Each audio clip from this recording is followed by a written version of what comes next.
Hello and welcome back, everyone. Great to be with you. Today being the sixth day of Nisan, sixth day of Aries. What a powerful and beautiful day. Also corresponds to the energy of Virgo and all the energy of opening our heart, all the power of transformation. And we want to begin our study by setting our intention. We know that the month of Nisan is a month of purification. Leading up to Pesach, the Creator purifies us, and that's also the same energy of Virgo.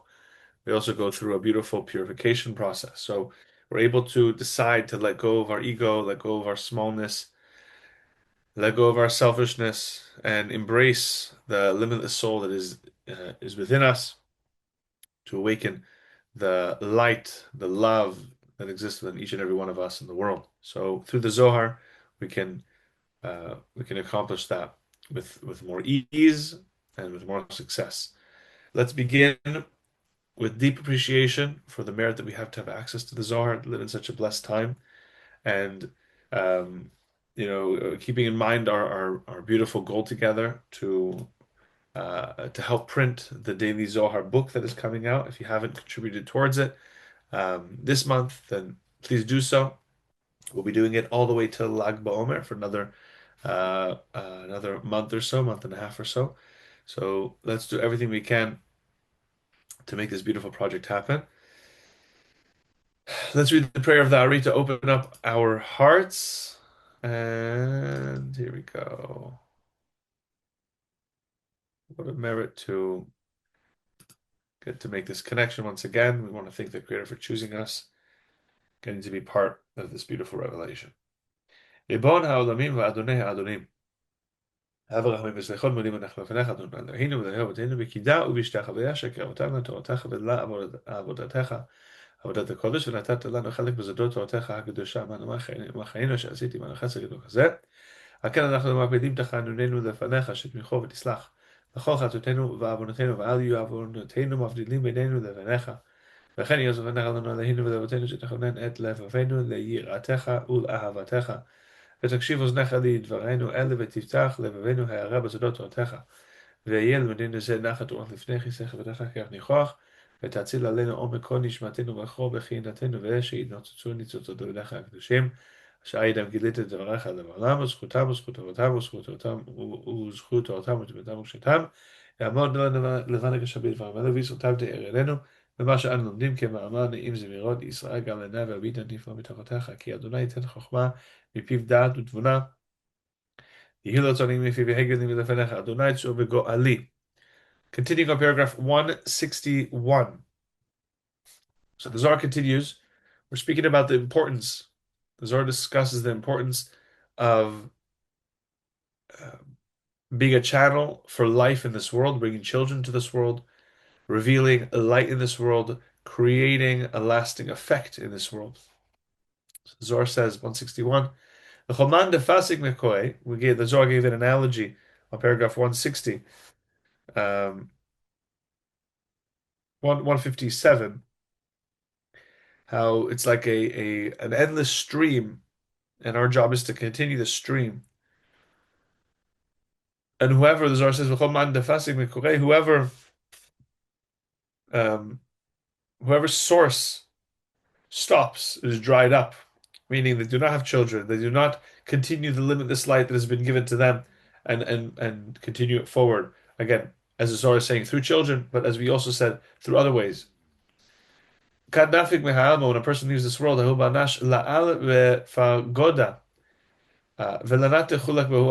person is not able to come to the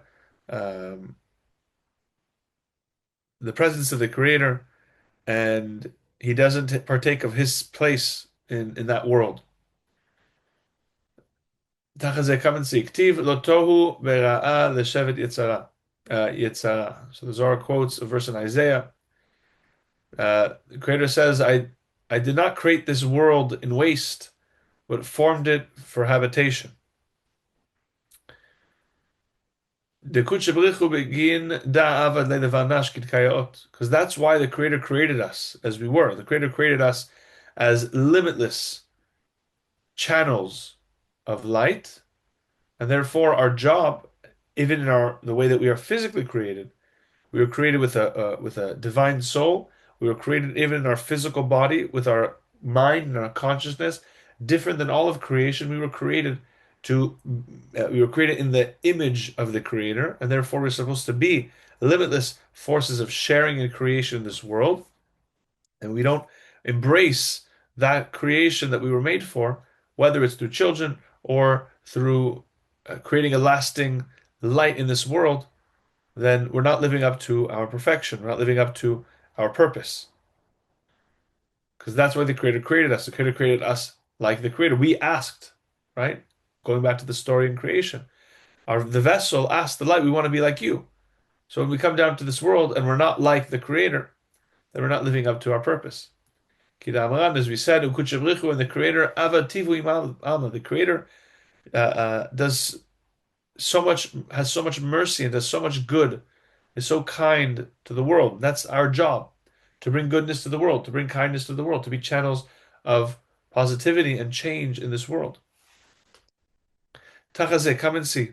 I just want to point out, by the way, Rav Ashlag takes out a bunch of the different texts that are typically in the Zohar here, and he explains that these are not actually um, and also, yeah, he explains these are not actually we the text we have is accurate, but just to know there are other texts that have other sections of the Zohar here. Rav Ashlag says these are not actually part of the Zohar. They are, some sort of commentary that got mixed in, or some editor kind of either way. So just to appreciate also how Rav Ashlag also corrected and perfected the text of the Zohar for us, so it's accurate. Tachazeh, come and see. Maktiv, what does it say? It says about Abraham, Vayosef Avraham Vayikach Isha Ushma Keturah. It says after Sarah passed away, it says that Abraham took another wife, and her name was Keturah. Now there's different commentaries explaining that this is really Hagar, and we went into all this already, I think, when we learned the portion of Chayei Sarah. But either way, the Zohar says that, what does it mean that Abraham took another wife? Raza, this is a secret. The nishvata atat leit takna kivin kadmin. It's a secret of the soul coming back to the body to be perfected, uh, as it should in its original perfected state. As we said, our essence is perfection. Our job is to somehow manifest that perfection in our body, right? To actually correct our body and our lower consciousness to be on the level of our soul. That's what the tzaddikim are. The tzaddikim have managed to elevate their body consciousness to the soul. That's why the bodies of tzaddikim are not impure like the bodies of normal people. Actually, the body of tzaddikim could even be holier than certain people's souls, the way that tzaddikim elevate themselves, the righteous elevate themselves. Now here, Rav Ashlag adds a little commentary clarifying what we mean about Abraham and this wife. Avraham Usod and Neshama. Whenever we speak about Abraham, we had Abraham and Sarah and all this process we learned about. We spoke a lot about resurrection of the dead, of Tchiat HaMetim. So it says Abraham is the soul. The wife represents the body, like the vessel. And when it says that Abraham came and took another wife, it means after the soul left, it came back to another body. It came back as in a reincarnation to come back into another body. And that's in order for it to go through a tikkun process, a correction process, to correct what it hadn't corrected in its previous incarnation. Paragraph 162, Tachazeh, come and see. Ahu Gufa, this body. Maktiv, what does it say about this body? Vashem chafetz dak'o, hecheli im tasim Hashem nafsho, yireh zera, yarich yamim v'chefetz Hashem, v'yado yitzlach. So this is a verse in Isaiah. It says, and God chose to crush him by disease, that if he made himself an offering for guilt, he might see offspring and have long life, and that through him God's purpose might prosper. The Zohar is saying that this verse has a lot to do with our spiritual process and our purpose in life. The Zohar is going to break down the verse. When it says Vashem chafetz dak'o, when the Creator desires to crush him, when the Creator desires, that could also can also have a connotation of crushing, but also purifying. What does it mean the Creator desires to crush us? When We have to look very carefully at this section. Amai chafetz, why would the Creator desire? What's the Creator's desire? Begin the dake. Why would the Creator want to crush a person? Isn't the Creator's desire only goodness? Isn't the Creator's desire only love? Why does it please the Creator to crush us? Im tasim Hashem. He answers. Oh, excuse me. Amai chafetz. Why is it the Creator's desire? Begin dit dake, for us to be purified. Okay, Amai chafetz. What does it mean the Creator desires that to crush a person? Begin dit dake, in order to purify, in order to cleanse, in order to purify us. Right? That's where the challenges come to cleanse us. And I was thinking about this week when we speak about the portion of Vayikra that we just had, like the challenges we go through. We learned about Abraham. What was one of the biggest challenges he went through was when he went down into Egypt. And the Zohar says, what was the test of Abraham going down to Egypt? It was for Abraham not to blame God. The test was not the darkness. Our test is always, what do we think about the Creator in this situation? Which means, do we feel like a victim, or are we able to see that this is to help us grow? So Abraham was able to pass the test and not blame the Creator for what he was going through, but to take responsibility and grow through the challenge. Im tasim asham, if he made himself an offering for guilt, a guilt offering. What does that mean? Im yasim ashami baile. It should say in the masculine that he gives himself. The word tasim is a feminine word. It should say in the masculine. Ma im tasim. Why does it say in the feminine? Rather, the Zohar answers ela the nishmata hadamila. Really, we're not talking about the person. We're talking about the soul, and the soul is often referred to in the feminine. So it means that the soul. If the soul wants to actually go through a tikkun correction process, if the soul goes through a correction process, he might see offspring. Because the soul, what does it mean? The soul will see offspring. Zera also means seed. The soul flies around, hovering and flying. Because the soul is supposed to enter into the seed, into the sperm. For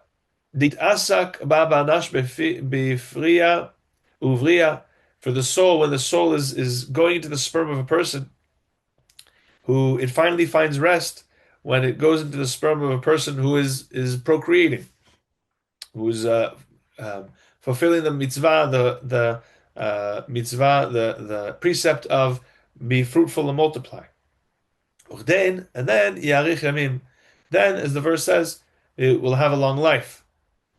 V'chefetz Hashem, and the will of God, the desire of God, da'oraita, that's the Torah, bidei atzlach. Then, as the verse says, v'chefetz Hashem be'edo yitzlach, and the God's purpose might prosper, which means when the soul comes in and it's all for the purpose of fulfilling what it came to do, when the soul comes to correct, when the soul comes to purify, when the soul comes to fulfill its purpose by bringing light to the world, then it will be successful in doing what the Creator desires to do. So that's what the Zohar breaks up this verse. It explains this process of the purification process a person needs to go through in order to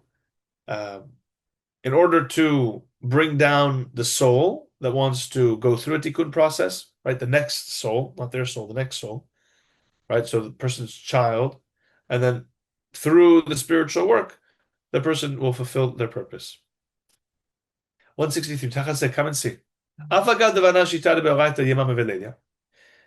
Although a person might study Torah day and night, which means they might be totally engrossed in their spiritual work and on their spiritual path, and they have a connection, and when they're on such a spiritual level They are connected to this source, this flow that comes from the endless. As we said, we want to connect to the limitless light that exists in the spiritual realm, and we're meant to mirror that and continue that into the world. If a person is connected on that level and they do not have children or create in this life, late le'ata le'ala le'fagoda. As you said before, the does not enter into the presence of the Creator. As it says, devera demaya, because the well of water, right? If you go to a well, if there is no source that fills that well, it's not a well. Because the well and the source must be one, must always be connected. This is all one secret, and we've explained it. So here the Ramashlag adds, whoever does not have children is not creating in this world. It's similar it's like the source is not flowing through them, and it's like it's not working through him. So again, we have to understand our own circumstances. The Zohar is going to go into situations of people, tzaddikim, who are on a very high level. They do very great spiritual work, and they don't have children. So what does that mean for them? And we're not only talking in a literal sense, but the Zohar is saying whatever it means to us to be connected to the endless flow that we're connected to. If we are a well, if we're bringing light to this world, but we're not connected to our source, then we're not bringing light to this world. We're not bringing the light we're meant to bring into this world.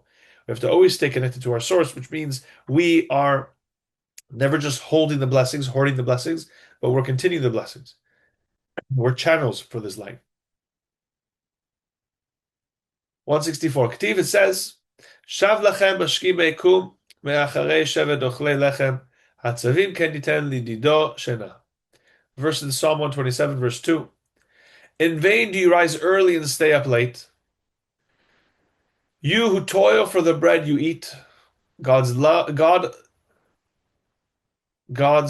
ones are provided for while they sleep.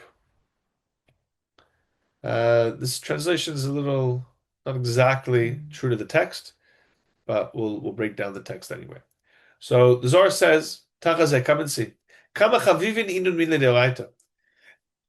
Come and see how dear, how precious the words of the Torah, the matters of the Torah are.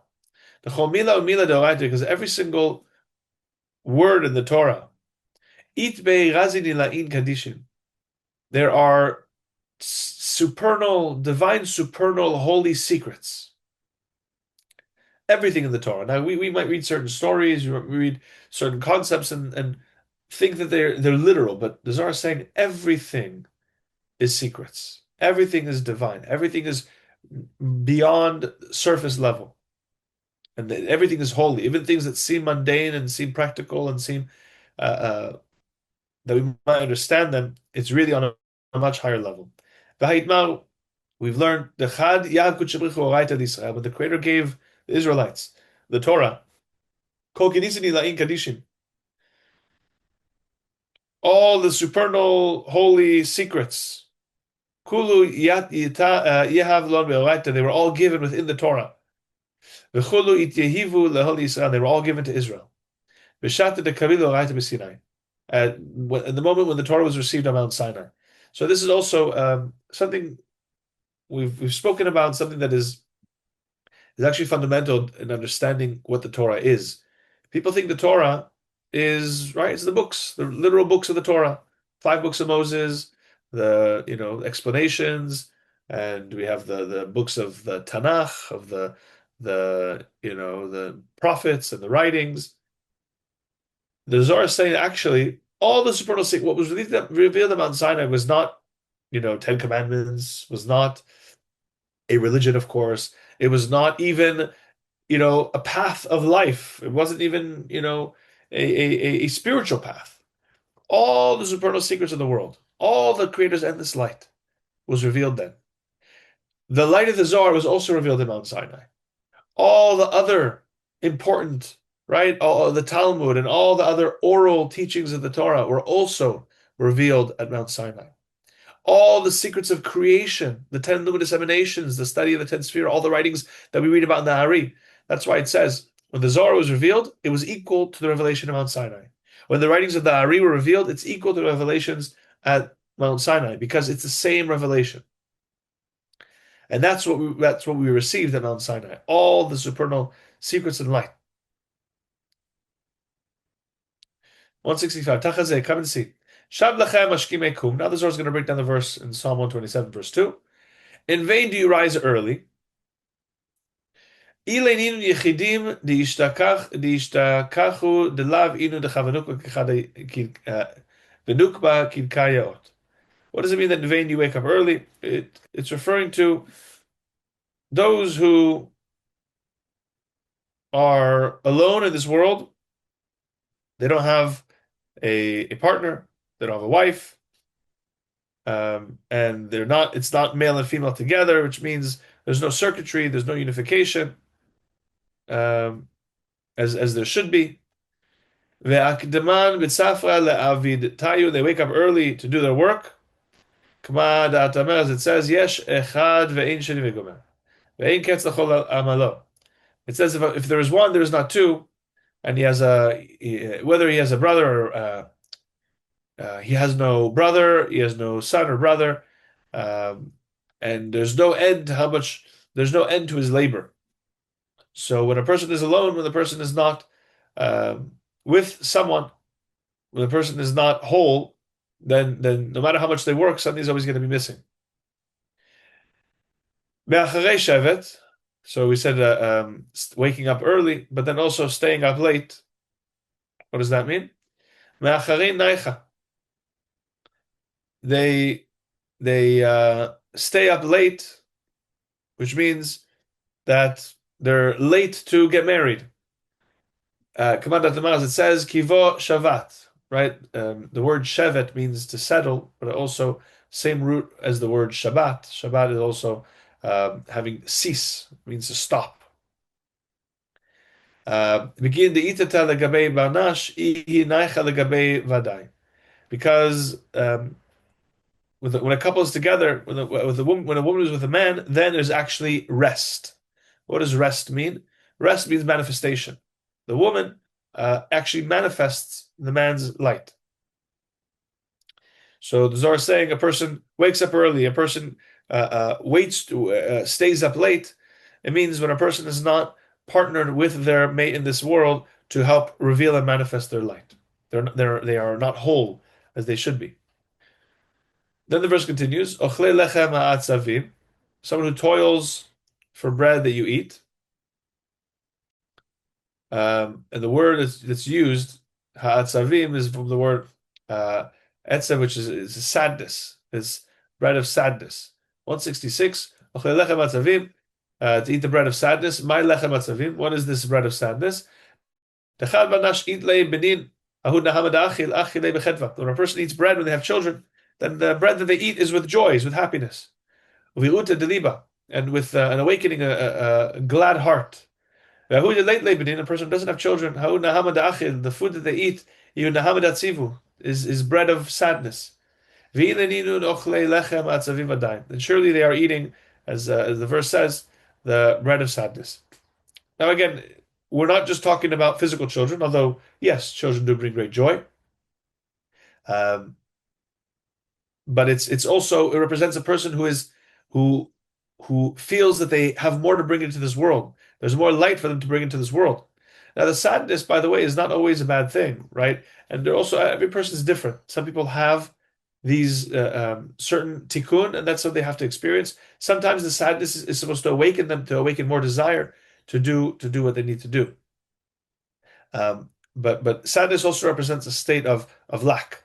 So when a person is fulfilling the purpose of bringing light into this world, then they're more connected to that light, and therefore there's less sadness, less lack. When a person is lacking, then they will feel that sadness. Then the verse continues, paragraph 167. Ken yiten lidido shena. God's loved ones are provided while they sleep. 167. Ken yiten lidido shena. Ma yiten lidido. What does it mean that He gives to His beloved ones? Dahum demekore mevarach. It means that his source is blessed, right? The source meaning just like the endless light flows, then he is also blessed with children. The kuchabrichu yahavle shenabahu alma. That he has the Creator gives him sleep, rest, in that world, in this world, as the verse says, as it says in Proverbs, you will lie down, and your sleep will be sweet. Why will your sleep be sweet? Begin to eat because a person will have a portion of the world to come. Begin when a person lays down, meaning when it comes time for their soul to leave this world, they lay down in the grave. Even though they lay down in this grave and their time in this world is ended, because they've managed to bring children to this world, because they managed to bring light into this world, then even when they lay down to rest in this world, their life continues and they receive a portion of the world to come. Even though they lie in the grave, they still benefit and they still enjoy the world to come. 168. The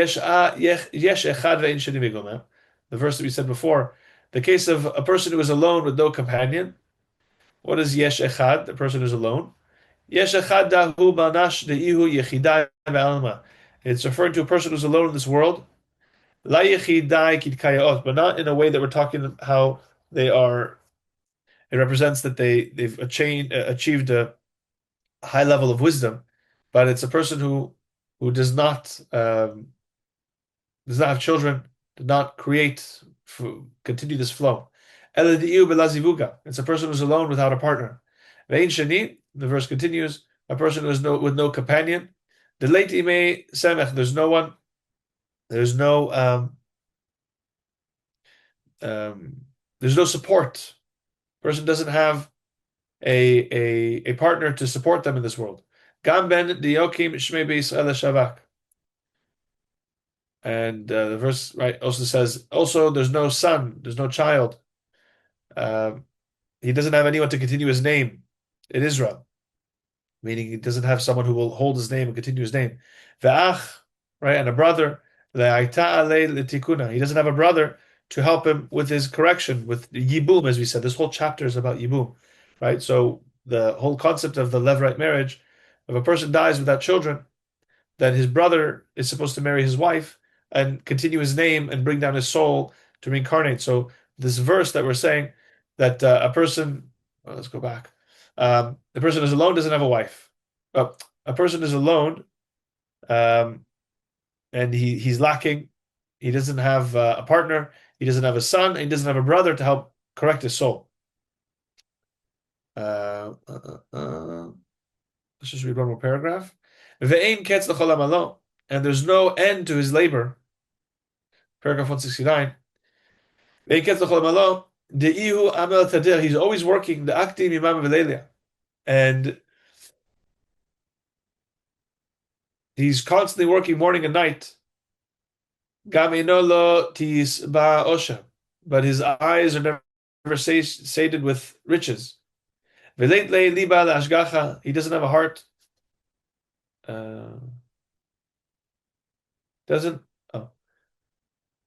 He doesn't have a heart to see and save. To say lemi ani amel, to see who am I working for?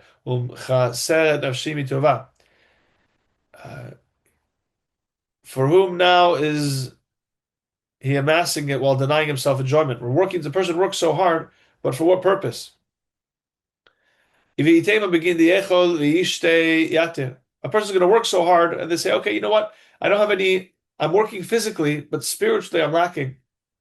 You would say, okay, fine, I'm working so hard, so at least I'll eat more and I'll drink more and I'll enjoy more of this world. And I'll have parties every day. I'll enjoy life every day in this physical world. Obviously, that's not going to be enough for the person. The soul does not enjoy. The soul does not enjoy the parting in this world. The soul enjoys being limitless. The soul wants to create and reveal endless light in this world. Surely, person is lacking on the soul level. They're lacking of the endless goodness, the shining light of the world to come, the spiritual light. That's what the soul is lacking. It's lacking being its whole complete self of revealing light in the world. Tachazeh, come and see. Kama chaskut shebrichu ala vadoy. See how much the Creator has mercy and loves each of His created beings, all of us, of humanity. Begin to kabai ditakan, because the Creator desires. That's why the Creator incarnates a person, because of the great love to give that person another chance to fulfill the purpose in this world, in order to correct themselves. And for them not to lack, to be missing all the endless light in the spiritual realm that is set for them, that they should receive. After their correction and perfection of this world, they can receive endless light on a spiritual level. So the Zohar is saying that no matter what a person has done or is doing, the Creator, no matter what, creates more opportunities and corrections for this person. The question is how much of a process that person has to go through. That's up to you and I. So the Zohar is very clear here about all of this importance, and again, we're explaining it in different ways, just for all of us to understand that it's not just saying one thing, but also to understand the very clear and beautiful message the Zohar is saying as well. We'll stop here. We'll continue with paragraph 170 tomorrow. Lots of love to everyone. Thank you for joining. Have an amazing day. Bye, guys.